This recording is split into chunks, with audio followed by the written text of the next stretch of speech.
поправку французские делегаты сбили своей поправкой, и мне это выглядит очень странно. То есть человека отравили, но расследовать это не надо. Ну, как бы очень странно. Ну, в общем, в любом случае, резолюция достаточно сильная, она требует немедленного освобождения Навального, говорит о том, что Россия нарушила решение Европейского суда по правам человека. И, ну и, в общем, мы максимально как могли воспользовались этим кейсом. Вместе с этим на этой сессии разразился небольшой скандал между вами и президентом Парламентской ассамблеи Совета Европы из-за того, что вы демонстрировали наш украинский флаг. Что это было и что, собственно, так разозлило президента ПАСЕ? Ну вот это отличный вопрос, ответа на который нет, потому что я не нарушил никакое правило Парламентской ассамблеи Совета Европы, потому что там уже и он, и в некоторых наших СМИ начали говорить, что якобы есть какое-то правило, которое запрещает показывать флаги. Это все вранье, никакого такого правила нет. Я имел полное право показывать наш флаг. А что это было, я не понимаю. И вот вы сказали небольшой скандал.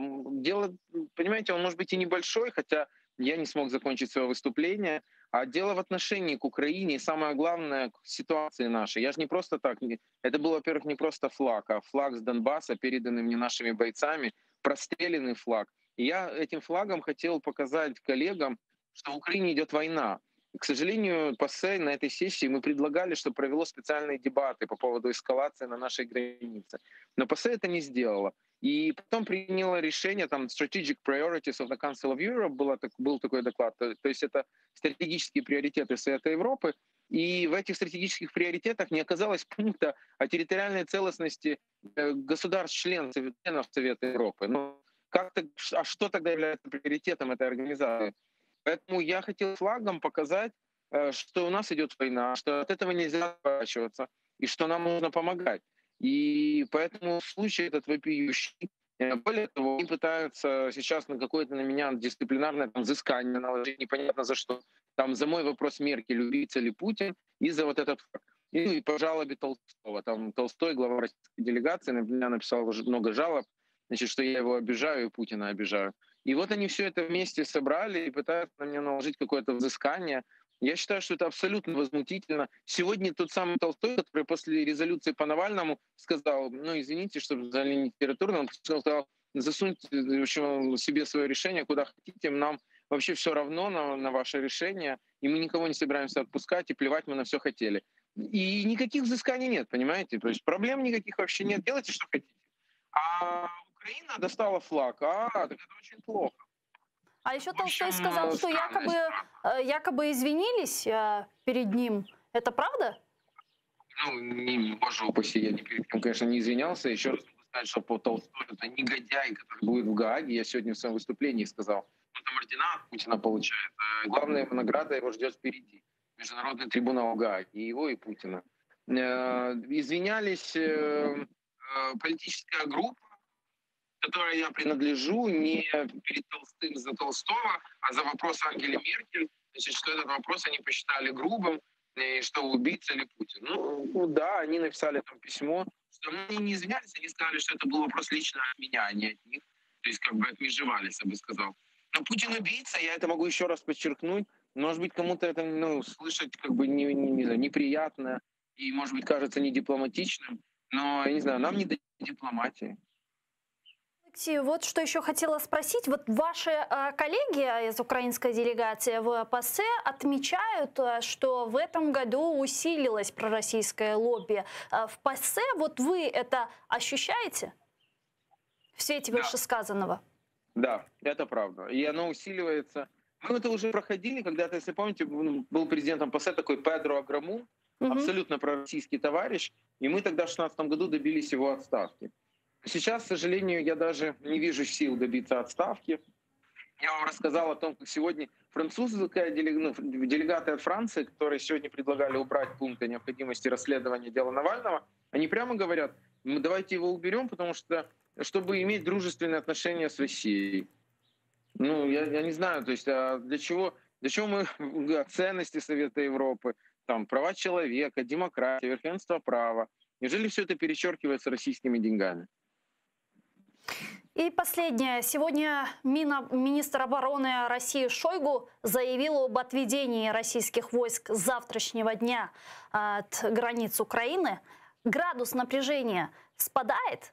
Как вы расцениваете? Градус напряжения спадает. Я, как только произошел звонок Байдена Путину, я на своем телеграм-канале написал, что все, эскалации до саммита Путин-Байден не будет. Потому что это и было целью Путина добиться, чтобы с ним сели разговаривать, как-то мир поделить. Я уверен, что такого разговора не будет. И Джозеф Байден, кстати, который прямо назвал Путина убийцей, без всяких стеснений и дипломатии, и правильно сделал, за что ему большой респект. Так вот, не будет он с ним делить мир, но Путин хочет как бы сесть вот как такой, знаете, сверхдержавы, должны сесть, поговорить. И вся эта история с эскалацией была, собственно говоря, вот таким «позвони мне, позвони», что он, собственно говоря, и реализовал. Вот. Поэтому с момента этого звонка я понимал, что как минимум до саммита эскалации не будет. На Украине не надо расслабляться, потому что саммит пройдет летом, а что будет после, никто не знает. Украине надо это время, эту передышку использовать полностью, укреплять вооруженные силы, укрепляться дипломатически, получить статус основного союзника США вне НАТО. То есть все сделать, чтобы быть готовыми к агрессии Росії. Дякую дуже, пане Олексію. Чохсагол, у нас Олексій Гончаренко був з нами на прямому зв'язку. Народний депутат України, фракція «Європейська солідарність». Ігор Петренко, політичний аналітик, доєднується до нашого ефіру. Пане Ігорю, вітаю вас, салям алейкум. Витаю вас, малейкум салям. Пан Игорю, вы слушали сейчас нашу беседу с Алексеем Гончаренко. Ну, для начала по поводу весенней сессии ПАСЕ. Какие итоги мы можем провести сейчас? Ну, ПАСЕ, да, это важная площадка для того, чтобы, скажем, пытаться называть вещи своими именами. Наша делегация все время это пытается делать. Как видим, не всегда мы встречаем поддержку среди участников ПАСЕ по разным причинам: геополитического, внутриполитического характера, экономического, ну и так далее. Но, в принципе, ситуация, это, как всегда, остается напряженной и сложной. Ну и задача наша — это доносить, скажем, правдивую именно информацию, учитывая и те возможности, которые имеет пропаганда Российской Федерации. Поэтому, ну, вот утвердили как бы резолюцию по Навальному, это хорошо. Да, не совсем в тех терминах, которых нужно было бы, но с другой стороны, это все-таки показывает в целом отношение и важность вопроса прав человека для, скажем, демократического сообщества, к которому Российская Федерация, к сожалению, не относится. Ну да, конечно, скандал с Гончаренко, он тоже, скажем, такой показательный, да, поскольку, в принципе, мы уже неоднократно говорили о смене президента и о всех этих историях, сначала с исключением российской делегации, потом с вопросом экономических проблем, с которыми ПАСЕ сталкивается, потом их возврату, ну и всех вот этих нюансов. То есть это показывает то, что все-таки конъюнктурность определенно она остается, и борьба будет, скажем, на этом фронте также продолжаться и дальше. Представители украинской делегации в ПАСЕ неоднократно сообщали о том, что российская делегация в рамках ПАСЕ поднимает так называемые гуманитарные вопросы, проблему с критической ситуацией водой в Крыму. И вот сегодня вице-премьер-министр, министр по вопросам реинтеграции временно оккупированных территорий Алексей Резников сообщил, что Россия не получит воду для оккупированного Крыма с материковой Украины даже в силовой способ. Давайте вместе послушаем его цитату. Ви ж знаєте, що захищаючись, досить мати менший склад. У нас з вами офіційний контингент 250 тисяч, публічні дані наших Збройних сил. Плюс 50 тисяч Нацгвардії. Плюс додайте сюди тих, хто вже через фронт пройшли. Якщо не помиляюся, 460 тисяч наших громадян. Це буде дуже дорога історія для Росії. І тут головне питання – навіщо? Так просто воду вони не отримають, навіть силовим способом. Їм треба буде пролити кров російських солдатів. Как вы думаете, вот эти попытки русских через международные площадки по СЭО, БСЕ и так далее добиться каким-то образом открытия через Северокрымский канал воды в Крым, возобновления водоснабжения, они тщетны или же все-таки нет? Я думаю, что они не увенчаются успехом. В любом случае, Украина четко говорит о том, что Крым превращается в военную базу, которая угрожает не только Украине, которая угрожает и европейским странам, ну и даже, наверное, в более широком масштабе на самом деле. И что внутренние запасы есть для того, чтобы обеспечить население. То, что Российская Федерация как оккупант, она несет ответственность за гуманитарную ситуацию, то есть она должна, в первую очередь, обеспечивать население. Если она берет эту воду, отдает под военные нужды, Украина точно не должна этому потакать. Плюс украинский президент в одном из своих выступлений сказал, что, пожалуйста, мы готовы помогать населению, можем возить водовозами воду и так далее, но, конечно же, не будем ее пускать по каналу, поскольку мы не сможем проконтролировать, как она будет использоваться. То есть со своей стороны мы говорим, что, пожалуйста, мы готовы помочь нашим гражданам, которые пребывают на временно оккупированных территориях, но в то же время потакать милитаризму Российской Федерации мы не собираемся. И я считаю, что это правильная позиция. Мы ее очень четко, постоянно доносим. И я думаю, что среди большинства наших западных партнеров и вообще в мировом сообществе это понимание, оно также уже устоялось. Поэтому все попытки России сказать, что вот ай-яй-яй, какая Украина плохая, что не дает воду, приводит к гуманитарной катастрофе, экологические и так далее, они не воспринимаются на сегодняшний день. И это в целом видно по вообще отношению к Российской Федерации, видно по заявлениям и послов G7, и Борреля, и Соединенных Штатов Америки, и Великобритании, которые четко говорят о том, что Российская Федерация не какой-то не миротворец и не гарант чего-то, а сторона конфликта. Это касается Донбасса и, соответственно, касается ситуации в Крыму, поскольку там все ясно, она страна оккупанта. Пускай она и несет гуманитарную ответственность, а это должен быть показатель для крымчан на самом деле.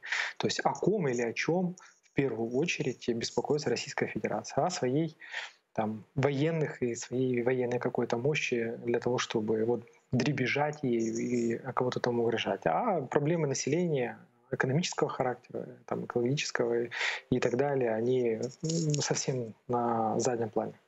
Борис Бабін присоединяется сейчас к нашему эфиру, експосійний представник президента в Автономній Республіці Крим. Пане Борисе, вітаю вас, салям алейкум. Пане Борисе, на фоне стягивания российских войск к границам Украины, милитаризации Крыма и Донбасса, в разведке Украины не исключали возможность военной операции России в южной части материковой Украины с целью открытия доступа к Северокрымскому каналу. Такой вариант развития событий реален, по-вашему? Я далек от того, чтобы спорить с военными, не буду это оценивать с точки зрения военных рисков. Могу лишь сказать о том, что проблема поставки воды в Крым действительно крайне беспокоит администрацию, так называемую. Это можно констатировать. Но если даже предположить и смоделировать, что происходит какая-то военная операция, инфраструктура Северокрымского канала сейчас позволяет водоснабжение Крыма через этот канал? Я не буду моделировать никаких операций, повторюсь, это вопрос к военным, к спецслужбам, но инфраструктура канала достаточно проста. Это классическое сооружение, основой которого являются, скажем так, мирные работы уровня середины прошлого века. Единственное, что в канале действительно нуждается в определенном уходе и замене, это насосные станции. Российская Федерация продемонстрировала, что с целью преступного уничтожения экологии Крыма они могут насосную станцию соорудить за несколько месяцев с нуля. Вы знаете, возможно, был скандал по поводу поставок в Крым насосов Grundfos датских, Siemens немецких. То есть если у них есть такие коррупционные связи, и если мы видим, что такие, к сожалению, структуры Евросоюза нарушают санкции, соучаствуют в оккупации Крыма, то я не исключу того, что они могут поставлять насосы и на иные нужды, в том числе и на Северокрымский канал. То есть здесь никаких проблем, скажем так, стратегического характера не существует для России поддерживать эту систему. На это у них есть необходимые ресурсы и возможности. Оцените, насколько критическая ситуация сегодня в Крыму с водой, что оккупанты могут прибегнуть к такому силовому варианту? Повторюсь встреть, что я не буду оценивать, тем более в прямом эфире, никаких силовых вариантов.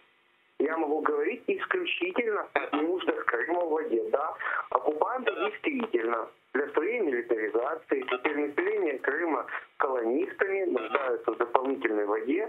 Анализ нормативной базы, так называемые финансовых действий, управленческих действий оккупантов свидетельствует о том, что на весну 2021 года они полностью исчерпались по всем своим возможностям.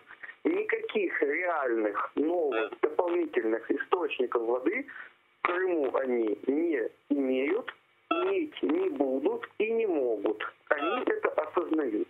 В данном случае у них есть либо вариант начинать деоккупацию, переговоры с Украиной, либо сворачивать как минимум милитаризацию, колонизацию Крыма, вывозить из Крыма лишнее население, так называемое население своих колонистов, сворачивать военную базу, либо искать воду. У них нет другого выхода, повторюсь. У них замкнутая ситуация. Это город Севастополь.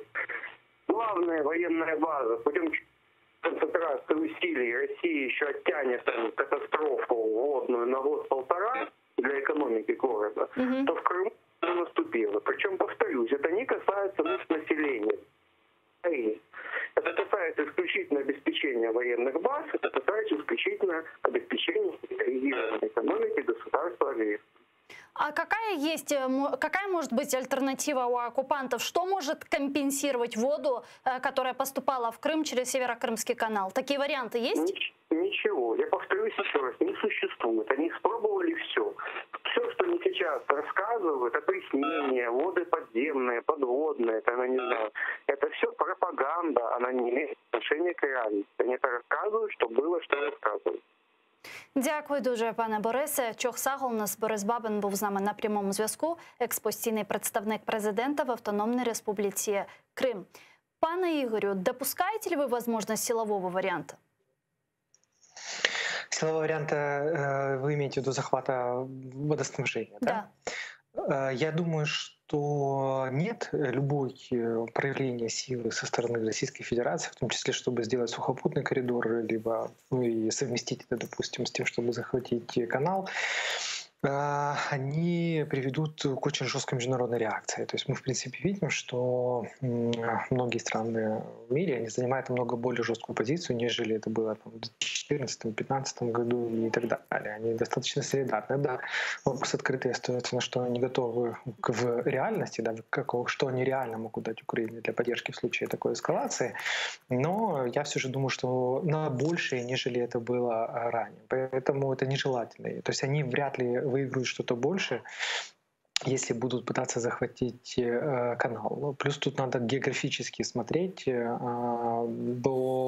какую территорию нужно будет еще плюс контролировать, да, протяженность, можем ли мы ее перекрыть еще выше, допустим, и так далее. То есть есть еще это много разных таких нюансов. Но я думаю, что и заявление Шойгу, который сказал о том, что будут отводить войска, и все-таки желание Путина иметь диалог с Западом, учитывая сложную социально-экономическую ситуацию в стране, они будут, скажем, удерживать от любых проявлений, скажем так, больших кампаний. Да? То есть понятное дело, что провокации, скорее всего, на Донбассе, они как были, так и останутся. Посмотрим, что будет после 28 апреля. Но я думаю, что все же этот вариант, его нельзя полностью почему 28 апреля, извините? Было заявление Кравчука и Арестовича, которые говорили о том, что 28 апреля и в ТКГ они должны выйти на, скажем, предметно обговорить или даже договориться о режиме прекращения огня и к возврату к перемирию. Вы упомянули заявление Шойгу. Я предлагаю послушать его цитату, чтобы наши зрители понимали, о чем идет речь. Россия начинает отвод войск Южного и Западного военных округов, которые проводили учения в оккупированном Крыму и вблизи границ Украины, заявил Минобороны России. Вот его цитата. Считаю, что цели внезапной проверки достигнуты полностью. Войска продемонстрировали способность обеспечить надежную оборону страны. В связи с этим мной принято решение завершить проверочные мероприятия в Южном и Западном военных округах. Пане Игорю, вы ожидали вот такого заявления сегодня? Кстати, Шойгу прибывает сейчас на территории временно оккупированного Крыма, где проходят военные учения. Скорее всего, я не ожидал именно сегодня, но я все-таки говорил о том, что полномасштабная конфронтация с Украиной, она невыгодна сейчас Путину, и вряд ли он на нее пойдет. Хотя точечные провокации возможно. Самая главная задача для Путина в части вот такого дребезжания оружием — это было получить, скажем, какой-то определенный диалог с Западом. Мы знаем, что президент Байден позвонил в Украину, потом президент Байден говорил с Путиным, предложил провести встречу, саммит летом, который готовится.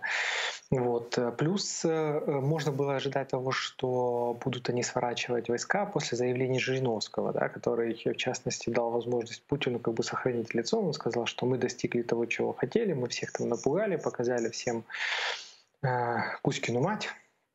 И все нас испугались, поэтому мы достигли того, что нужно было. Плюс в речи Путина он также много говорил, допустим, про экологию, что не очень характерно для Путина. Опять же, в преддверии саммита, который проходит, тоже есть определенный реверанс. Да, с другой стороны, были там заявления Путина про возможность ответа, про то, что мы сами красные линии будем устанавливать, и все вот эти истории. То есть, исходя из этого, было понятно, что будет уже смягчение, такая определенная деэскалация. Но, опять же, в любом случае, как оно, скажем, организовалось и было напряжение, сейчас оно, да, немножко снимется, но она также опять может и вернуться.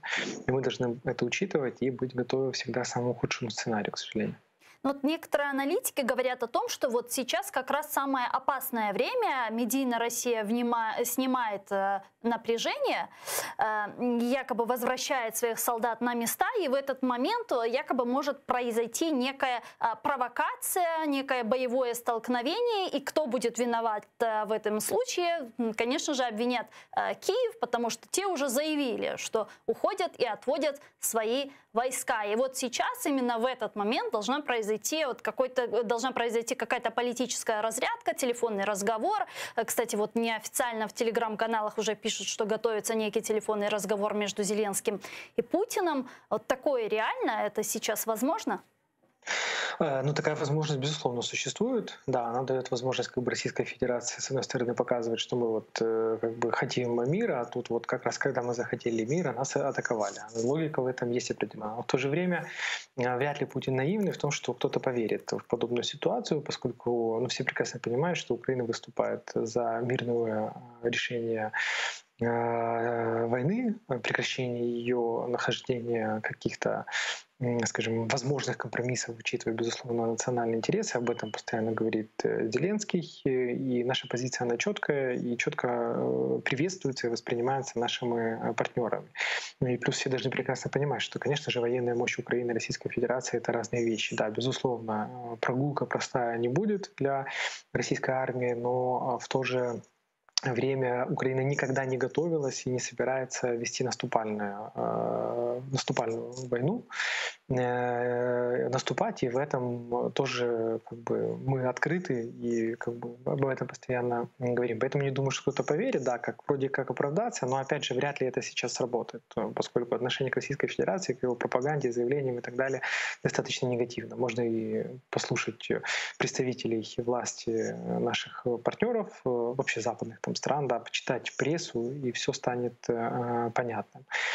Поэтому я думаю, что, скорее всего, такого не произойдет. А может ли состояться какой-то разговор? В принципе, может состояться. Не в первый раз уже Зеленский с Путиным говорил. В прошлый раз, когда они поговорили по телефону, они договорились о перемирии, которое, да, было не, скажем, полноценное далеко, но все же деэскалация серьезно достаточно произошла. И опять же повторюсь, что Путин, он пока достиг того, что хотел. С одной стороны, в его глазах он не упал лицом в грязь, продемонстрировал силу, и состоялся звонок и Байдена, предложили встречи, да, то есть вроде как немножко реанимировали реноме Российской Федерации в мире. И опять же, если вот вспомнить послание Путина, да, он практически 90% говорил о проблемах Российской Федерации, и они достаточно серьезные. Это как касается коммерционного долга, допустим, да, в некоторых регионах говорили о 25%, очень серьезно. И тут опять же, да, вот, способны ли они финансировать, скажем, большую военную кампанию на продолжительное время, поскольку, опять же, противостояние с Украиной — это не вопрос блицкрига или чего-то еще. То есть Украина все-таки за последние годы она качественно изменила подход к, скажем, комплектации своих вооруженных сил и их боеспособности. Я предлагаю подключить сейчас по телефону к нашому ефіру воєнного експерта пана Дмитро Сногирьова. Він зараз з нами на прямому зв'язку. Пане Дмитро, вітаю вас, салям алейкум. Добрый вечер. Пане Дмитро, министр обороны России Сергей Шойгу сегодня сказал, что Россия с завтрашнего дня отводит свои войска. Градус напряжения спал? Звичайно, я пояснюю, про що йде мова. Власне, російських військ поблизу українських кордонів не було. Я пояснюю, ті передислокації, які мали публічний характер, вони відбувалися в внутрішніх районах Російської Федерації на відстані, значній відстані від кордонів України. Зокрема, той полігон, який був зафіксований так званими викривачами чи дослідниками CIT російської компанії, був розташований на відстані до 150 кілометрів від, власне, російсько-українського кордону. Приблизно аналогічна ситуація з розташуванням російських військ на полігоні Опук в Крим. Це значна відстань до, власне, перешийку і, відповідно, скажімо, демонстративний характер перекидання військових підрозділів Російської Федерації на території анексованого Криму у кількості 5 батальйонно-тактичних груп жодним чином не свідчив власне наміри Російської Федерації щодо вторгнення безпосередньо на територію України. Тут варто відзначити, що 5 числа, 5 квітня, Держприкордонслужба України публікує інформацію про те, що в певній видимості, чи то безпосередньо біля російсько-українських кордонів не зафіксована концентрація російських військ. Варто відзначити, що, власне, за інформацією ГУР станом на 30 листопада 2020 року чисельність особового складу перших і других так званих армійських корпусів ЛНР і ДНР складала 35,5 тисяч особового складу. Натомість в доповіді Хомчака з посиланням на дані того ж ГУР, я підкреслюю доповідь 30 березня 2021 року, тобто за декілька місяців після листопада, називається цифра 28 тисяч. Поясніть мені, на 7,5 тисяч менше. Яким це чином свідчить про збільшення угрупування і, відповідно, плани щодо вторгнення на територію України? Коли ми оприлюднили цю інформацію, буквально на наступний день віце-прем'єр-міністр Резніков вийшов з заявами, відповідно, що наразі інформація щодо безпосереднього військового втручання Російської Федерації на територію України є мінімальною. Трохи пізніше аналогічну інформацію оприлюднив Генштаб ЗСУ. Для чого це робилося? Пояснюю. Створювався інформаційний супровід для реалізації чи то ратифікації так званих мирних кластерів, фактичного плану капітуляції України. Це покроковий план, який був запропонований Україні, відповідно, франко-німецькими нашими, прости господи, партнерами за участі Російської Федерації. Звертаю увагу на те, що український варіант так званих мирних кластерів був опублікований 19 січня. Натомість останній варіант російський був опублікований 16 лютого. Тобто та вся інформація, яка давалася офіційними, скажімо, представниками офіційної влади про те, що цей мирний план з урахуванням українських пропозицій, як мінімум, не відповідає дійсності. Ще раз підкреслюю, створювалася атмосфера напруги в українському суспільстві щодо можливого військового вторгнення і, відповідно, потім мали вийти з пропозицією щодо реалізації мирного плану як єдиного шляху порятунку від військового вторгнення Російської Федерації. На наше щастя, ці плани не реалізовані наразі. Тобто провалилася ця інформаційна операція Російської Федерації, наших, я ще раз, прости Господи, підкреслюю, західних партнерів. Тому не випадковою була і реакція президента Франції, який не вийшов на спільну прес-конференцію з Зеленським по підсумках його візиту. Цікавою була і реакція канцлера Німеччини Меркель, яка засудила начебто розгортання російських військ поблизу кордонів з Україною, натомість виступила за добудову Північного потоку-2. Лише позиція Сполучених Штатів, нашого єдиного стратегічного партнера, дала можливість мінімізувати зовнішні виклики в вигляді подібних сентенцій щодо накопичення і відповідно військового вторгнення Російської Федерації безпосередньо з території Російської Федерації. Але разом з тим хотів би привернути увагу українського суспільства, що залишається загроза власне реалізації так званого абхазького сценарія. Тобто безпосередня активізація військових дій, але з території невизнаних республік ЛНР і ДНР. На мою думку, основним напрямком можливого удару буде саме Маріупольський напрямок. Це, власне, намагання Російської Федерації взяти під свій контроль всю акваторію Азовського моря. Про реалізацію цього плану свідчить, власне, і блокада Керченської протоки до жовтня місяця. Маріуполь, на відміну від інших напрямків, це степовий Донбас, тобто танконебезпечний. Плюс, відповідно, Росія вирішує декілька питань. Не тільки економічної блокади України, але й, відповідно, грає на випередження щодо унеможливлення будівництва військово-морської бази України в місті Бердянське. Відповідно, реалізації спільного україно-британського проєкту щодо будівництва українського флоту в акваторії і Азовського, і Чорних морів.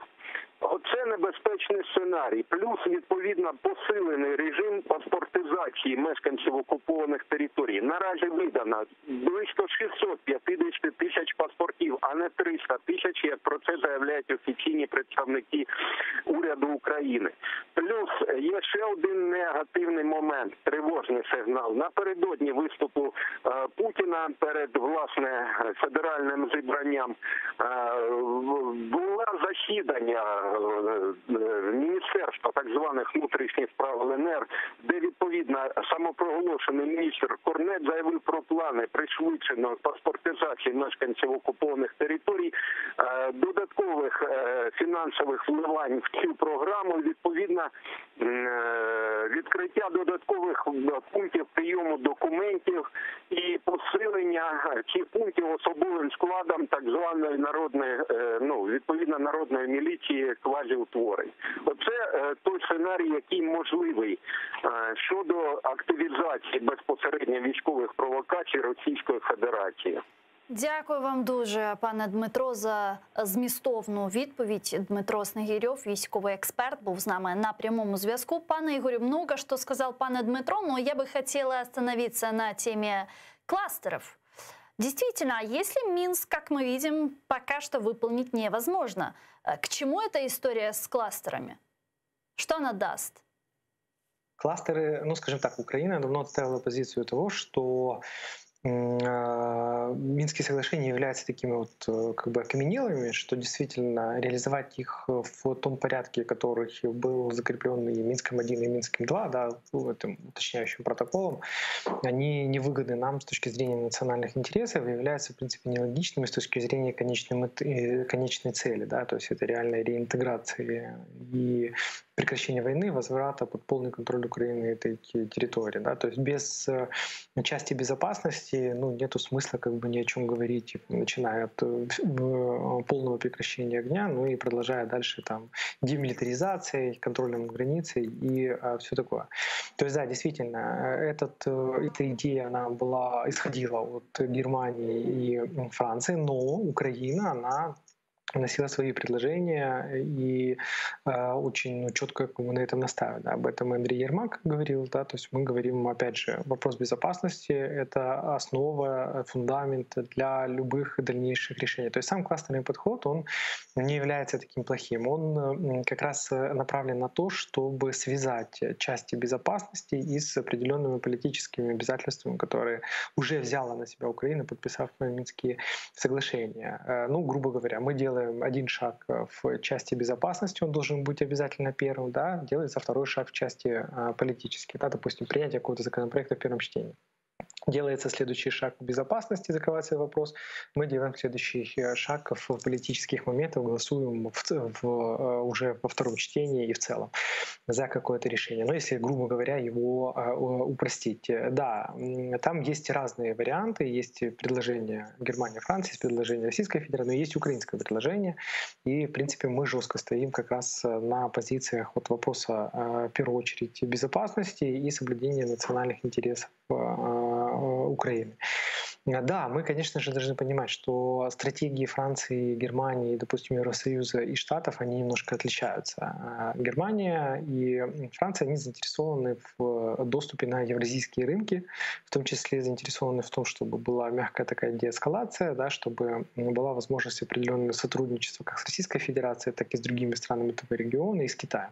В США же другая стратегия. Байден взял курс на то, что есть демократические и недемократические страны. Конечно же, Европейский Союз, в свою очередь, не хотят оставить в сфере евроатлантического такого экономико-политического сферы, в том числе они, конечно же, бы хотели, допустим, иметь зону свободной торговли с Европейским Союзом, на что Европейский Союз пока не идет, ну и так далее. То есть они более жесткие в отношении к России и к тому же Китаю. Европейцы, они более мягкие. И, конечно же, их предложения, они, ну, скажем так, будут более мягкими, нежели, скажем, хочется на самом деле Украине. Вот. Но в целом кластерный подход, я бы его не хоронил. То есть он реально может быть, скажем, реализован, но здесь, конечно же, Украине нужно будет проявлять жесткую позицию и подкреплять ее поддержкой, в первую очередь, США и Великобритании. Тогда мы сможем, скажем, вот отстоять этот момент. Это важно. Дякую дуже, пане Ігорю. Чув Сагол, у нас політичний аналітик Ігор Петренко був з нами на прямому зв'язку. Министр иностранных дел Украины Дмитрий Кулеба отреагировал на вчерашнее заявление Путина о красных линиях. Вот что он сказал. Давайте послушаем. Я прочитав послання президента Путіна наступним чином. Ми будемо перетинати ваші червоні лінії, але вам не дозволено перетинати наші червоні лінії. І ми будемо визначати, де наші червоні лінії. У мене немає інформації, щоб стверджувати, що рішення про початок військової операції проти України вже прийнято. Так що тепер вона може йти в будь-якому напрямку. І саме тому реакція Заходу, консолідована реакція Заходу, так важлива зараз, щоб перешкодити Путіну прийняти це рішення. Григорій Перепеліця, політолог, конфліктолог, міжнародник, директор Інституту зовнішньополітичних досліджень. Зараз з нами на прямому зв'язку. Пане Григорію, вітаю вас. Салям алейкум. Добрый вечер. Добрый вечер. Пане Григорию, на фоне эскалации конфликта, стягивания российских войск к границам Украины, милитаризации оккупированных территорий, удалось ли Украине консолидировать международную коалицию в поддержку нашей страны? Так, я скажу, що так, вдалося. І це завдяки надзвичайно активним дипломатичним зусиллям президента України Зеленського, міністра закордонних справ Кулеби.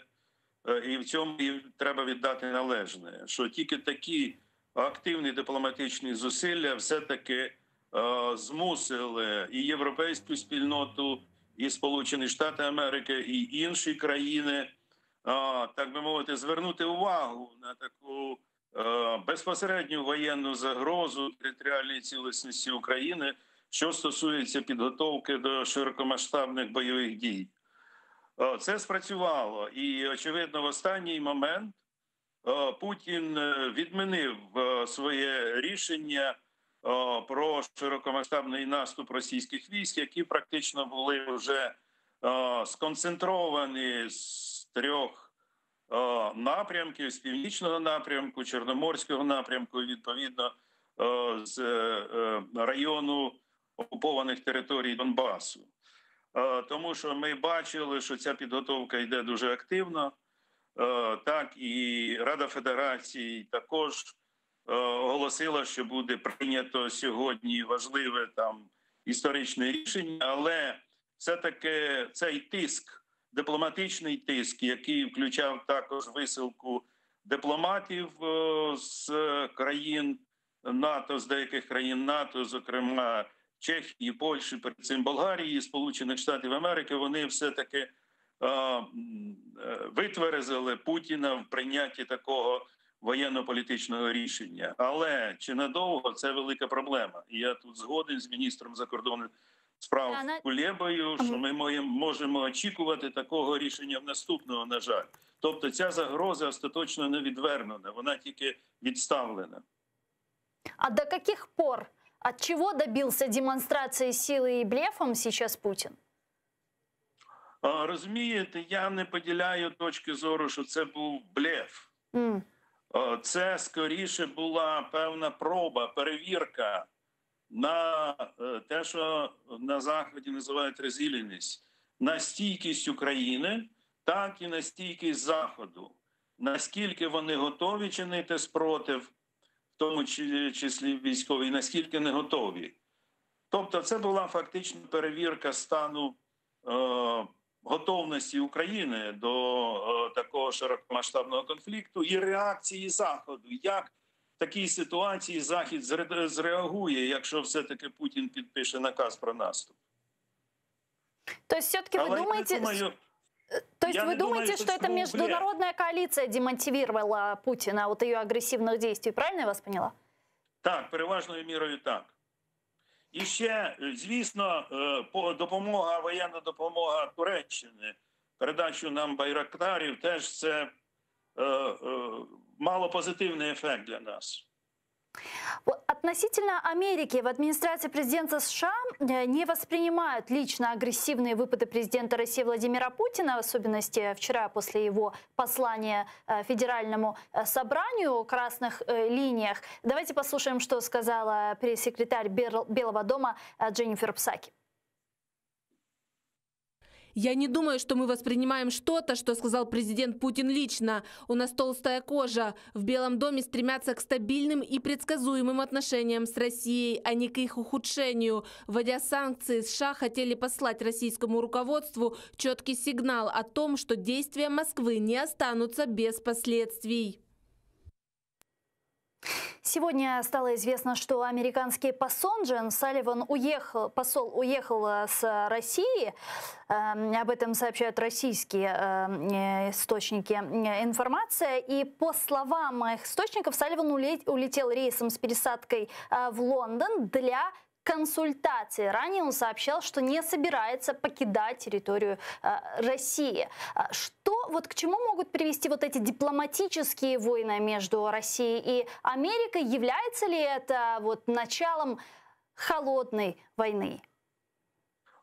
Я думаю, що не холодна війна вже йде гібридна війна. Оскільки Путін вже розв'язав війну не тільки проти України. Україна тут виявилась в епіцентрі цього глобального протистояння за розподіл сфер впливу, за глобальне домінування. Так, і Путін веде глобальну гібридну війну проти Сполучених Штатів Америки. І тут і втручання у вибори Сполучених Штатів Америки, і кібератаки, і все це таке інше, інформаційна атаки. Це все одна і та ж гібридна війна, включаючи і воєнну складову, безумовно.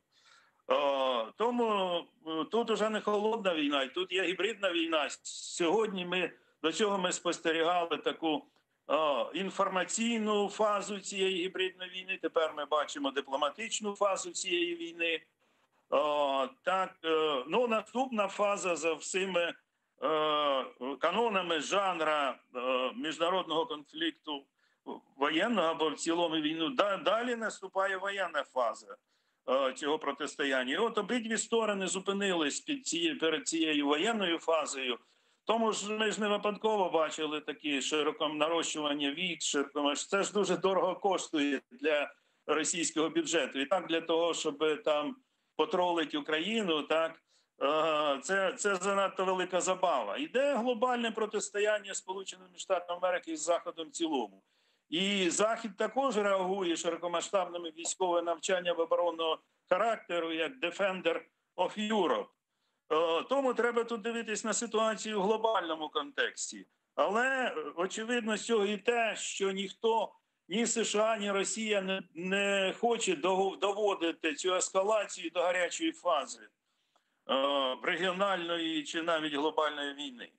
От що ми, власне, побачили. Тому і санкції були з боку США, це такі м'які попереджувальні санкції. Вони серйозно там інтереси Росії не задівають. Так, як і рекомендація, не висилка посла США, а рекомендація Салівану з'їздити, провідати свою родину. Він через деякий час повернеться знову в Москву. Так що це просто символічні обміни такими дипломатичними ударами. Дякую вам дуже, пане Григорію. Чохсагл, у нас Григорій Перепеліця був з нами на прямому зв'язку. Політолог, конфліктолог, міжнародник, директор Інституту зовнішньополітичних досліджень. А сегодня в Москву с рабочим визитом приехал самопровозглашенный президент Беларуси Александр Лукашенко. До этого он объявлял о том, что планирует озвучить одно из принципиальных решений за четверть века президентства. С нами сейчас на прямой связи Валерий Карбалевич, политолог. Пане Валерію, вітаю вас, ассаляму алейкум. Добрый день. Добрый день. Пане Валерию, Лукашенко в Москве. До этого он объявляет о том, что планирует принять какое-то, озвучить очень важное, принципиальное решение. Что это может быть? Ну, мы можем только гадать, можем строить предположения, гипотезы. Я думаю, что особого смысла это не имеет. Надо просто подождать. Но, честно говоря, ничего хорошего для Беларуси я от этого предполагаемого президентского декрета я не жду. Ну, а что вот нехорошего? Потому что многие аналитические эксперты говорят о том, что речь будет идти снова о союзном государстве и интенсификации и интеграции двух держав. Я думаю, что там все же речь должна идти о каких-то внутренних проблемах. Я хочу напомнить контекст, в рамках которого было высказано эта реплика Лукашенко. Речь шла о том самом злочастном якобы государственном перевороте, заговоре, мятеже, в рамках которого планировали его противники как бы убийство самого Александра Лукашенко. Вот в этом контексте и была проговорена эта идея о каком-то судьбоносном решении. Я предполагаю, что речь идет о каких-то мерах по расширению и усилению борьбы с политическими оппонентами. Возможно, упрощенное законодательство или что-то другое. Ну, я не думаю, что это речь шла о отношениях с Россией. Вот. Я, честно говоря, о каких политических оппонентах идет речь? Разве он там всех не пересажал уже? Ну, знаете, в протестах против Лукашенко по оценкам социолога участвовало около 14% населения, это около 700 тысяч человек. Для того, чтобы всех их посадить, вы знаете, никаких тюрем не хватит. Но я говорю про лидеров этих протестов. Ну, лидеров, да. Лидеры либо сидят, либо вынуждены эмигрировать за границу. Но тут есть еще куда развернуться. В Беларуси свыше 9 миллионов населения проживает. Так что при желании есть куда расширять и углублять репрессии.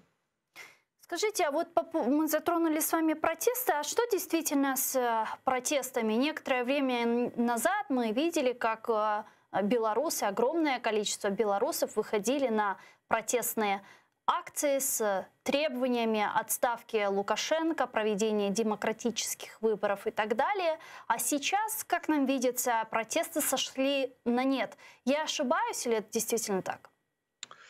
Да, протесты минимизировались, и они проходят в виде каких-то таких партизанских флешмобов.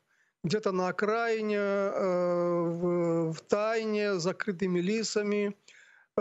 Пройдут маршем, снимут это на видео, выставят это в социальных сетях, передадут СМИ. Ну, в общем, и все. Это объясняется тем, что долгое время общество не может находиться в состоянии возбуждения, в состоянии такого психологического накала. Рано или поздно эти протесты должны были пойти на спад. Плюс огромные репрессии. В ходе вот этих протестов было задержано свыше 34 тысяч человек в Беларуси. Это очень много. Вот. Многие эмигрировали. И самое главное, люди не видят сейчас смысла протестовать.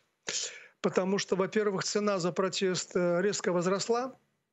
Теперь за 2 раза участия в несанкционированных протестах человека может ожидать уголовное преследование по уголовной статье. То есть человек может реально сесть в тюрьму.